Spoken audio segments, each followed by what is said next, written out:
సర్వ సృష్టికర్త అయిన దేవుని పేరట మీ అందరికీ శుభాభివందనములు తెలియజేసుకుంటున్నాను. జీసస్ న్యూ క్రియేషన్ మినిస్ట్రీస్ ద్వారా ఈ రీతిగా ప్రతిరోజు అనుదిన ఆహారముని మీతో పంచుకోవడానికి దేవుడిస్తున్నటువంటి కృపను బట్టి దేవునికి ఎనలేని కృతజ్ఞతలు. ఈ యొక్క వర్తమానముల ద్వారా అనేక మంది బలపరచబడుచున్నామని మాకు తెలియజేస్తూ ఉన్నారు. అలాగే ఈ యొక్క వర్తమానములు షేర్ చేస్తున్నటువంటి ప్రతి ఒక్క బిడ్డను బట్టి దేవుని మేము ఎంతో స్తుతిస్తూ ఉన్నాం. వాక్య ధ్యానంలోనికి మనం వెళ్దాం. ఆదికాండము 28వ అధ్యాయము 20వ వచనం నుండి 22వ వచనం వరకు.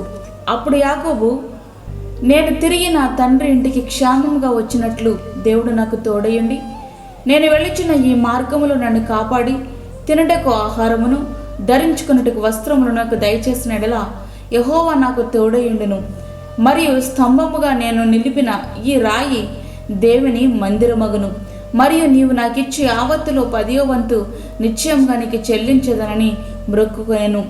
యాకోబు అంటేనే మోసగాడు అని అర్థం. ఇటు అన్నను మోసం చేశాడు, ఇటు తండ్రిని మోసం చేశాడు. మోసానికి ప్రతిఫలముగా తన అన్న శత్రువుగా మారి అతన్ని చంపాలనే ఆలోచనలో ఉన్నప్పుడు అన్నకు భయపడి బేర్షెబా నుండి హారానుకు పారిపోతున్నాడు. ఆ రాత్రి ఒంటరిగా భీకర అరణ్యంలో భయంతో ఉన్నాడు. మరో ప్రక్క మరణానికి సమీపంలో ఉన్న తండ్రికి, అమితంగా ప్రేమించే తల్లికి, మరి ముఖ్యంగా వాగ్దాన భూమికి దూరం కాబోతున్నటువంటి, మరలా ఎప్పుడు తిరిగి వస్తానో రానో అని చెప్పలేనంత బాధతో ఉన్నటువంటి సందర్భం.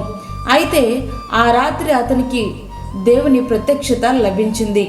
అతని మోసపూరితమైనటువంటి జీవితాన్ని గురించి ప్రశ్నించకుండా కేవలం ఆయన కృపతో జ్ఞాపకము చేసుకుని అద్భుతమైన స్పష్టమైన వాగ్దానాన్ని దేవుడు ఆయనకిచ్చాడు. ఇదిగో, నేను నీకు తోడయుండి నీవు వెళ్ళు ప్రతి స్థలమందు నిన్ను కాపాడుచు ఈ దేశమునకు నిన్ను మరలా రప్పించెదను. నేను నీతో చెప్పినది నెరవేర్చే వరకు నిన్ను విడువనని చెప్పగా ఆదికాండము 28:15 ఆ మాటలు యాకోబు గారు నమ్మారు. కానీ అది అంత బలీనీయమైన నమ్మకం కాదు. వాగ్దానం ఇచ్చినటువంటి దేవుడు ఏ విధమైన షరతులు పెట్టకపోయినప్పటికీ యాకోబు మాత్రం కొన్ని షరతులు పెడుతున్నాడు. నా ప్రయాణం అంతట్లో నీవు నాకు తోడుగా ఉండాలి, నన్ను కాపాడాలి, మరలా తిరిగి నా తండ్రి ఇంటికి క్షేమముగా తీసుకొని రావాలి, నేను తినడానికి ఆహారము ధరించడానికి వస్త్రాలు దయచేయాలి. అంతేకాదు, నేను తలగడుగా చేసుకున్న ఆ రాయి ఉన్న స్థలం నిన్ను ఆరాధించే స్థలమవుతుంది. నీవు నాకు ఇచ్చిన వాటన్నిటిలో 10వ భాగము నీకు ఇస్తాను అని.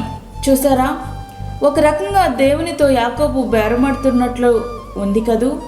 అవును, యాకోబు షరతులను బట్టి కాదు కానీ దేవుని యొక్క కృపలో ఆయనను జ్ఞాపకం చేసుకున్నాడు. మాట ఇచ్చిన దేవుడు నెరవేర్చాడు.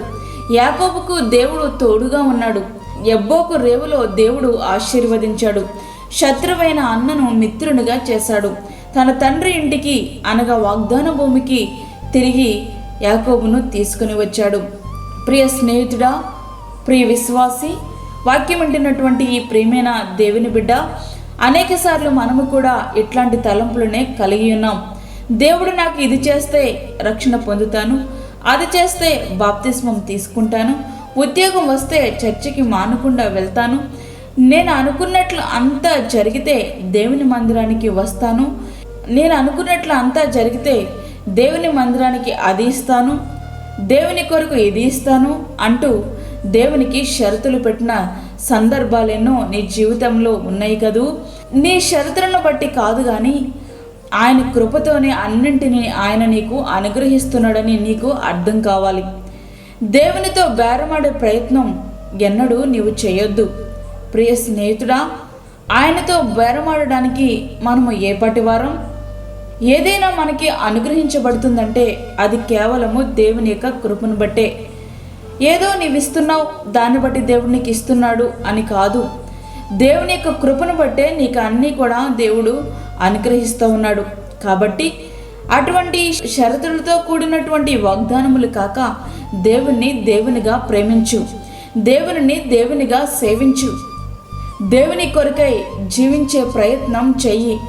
అటువంటి కృప ధన్యత దేవుడు మనకు అనుగ్రహించునుగాక. ఆమేన్. వాక్యం విన్నటువంటి ప్రియమైన దేవుని బిడ్డలారా, ప్రార్థనలో ఏకీభవించండి. పరిశుద్ధమైన తండ్రి, ప్రేమగల యేసు ప్రభువా, నీ ప్రేమగల పాదములకు లెక్కలేని స్తుతి స్తోత్రములు చెల్లించుకుంటున్నాం. అమూల్యమైన మరి ఒక దినం మా జీవితంలో దయచేశారయ్యా, నీకు వందనాలు స్తోత్రాలు చెల్లించుకుంటున్నాము తండ్రి. ఈ దినమంతటికి కావలసినటువంటి నీ కృపను, నీ యొక్క సన్నిధిని మాతో ఉంచండి ప్రభువా, నీకు స్తోత్రాలు చెల్లించుకుంటున్నాను. కృపచేత మమ్మల్ని జ్ఞాపకం చేసుకొనండి.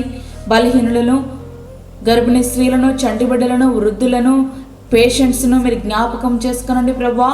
వారికి కావలసినటువంటి నీ కృపను దయచేయండి నాయనా, నీకు వందనాలు ప్రభువా. ఈ దినమంతా కూడా ఏ విధంగా ఉండాలో, ఏ విధంగా ఉండకూడదో సమస్తమును మీరు మమ్మల్ని లీడ్ చేయండి తండ్రి. మా యొక్క ప్రార్థన, మా యొక్క నిర్ణయాలు నీ చిత్తంలో ఉండడానికి సహాయం చేయండి. అదేవిధంగా దూరదేశంలోని వాక్యం వింటున్న నీ బిడ్డలకు కావలసినటువంటి నీ కృపను దయచేయండి. వారికి నీ సన్నిధిని అనుగ్రహించండి. ఈ దినమంతటికి కావలసిన నీ కృపను మాకు అనుగ్రహించి నీ సన్నిధిని దయచేసి మాకు కాదు యెహోవా, మాకు కాదు, సమస్త మహిమ ప్రభావాలు మీకే ఆరోపించుకుంటూ యేసు పరిశుద్ధ నామమున అడిగి వేడుకుంటున్నాము తండ్రి, ఆమేన్. ఈ యొక్క వర్తమానములు మీ బంధువులకు, మీ స్నేహితులకు షేర్ చేయండి. దేవుని పనిలో మీరు కూడా పాలిభాగస్తులు కండి. అదేవిధంగా మీ ప్రార్థన అవసరతలు మాకు తెలియచేయండి. మా ఫోన్ నెంబర్ 9177377559. దేవుడు మిమ్మను, మీ కుటుంబమును దీవించునుగాక, ఆమేన్. దేవుని సేవలో మీ సహోదరి అన్నామణి సాల్మన్. మీ అందరికీ మా హృదయపూర్వక వందనములు చెల్లించుకుంటున్నాను. ఫ్రెండ్స్, మరిన్ని వీడియోస్ కొరకు మా ఛానల్ని సబ్స్క్రైబ్ చేయండి, షేర్ చేయండి, లైక్ చేయండి. దేవుడు మిమ్మల్ని దీవించునుగాక, ఆమేన్.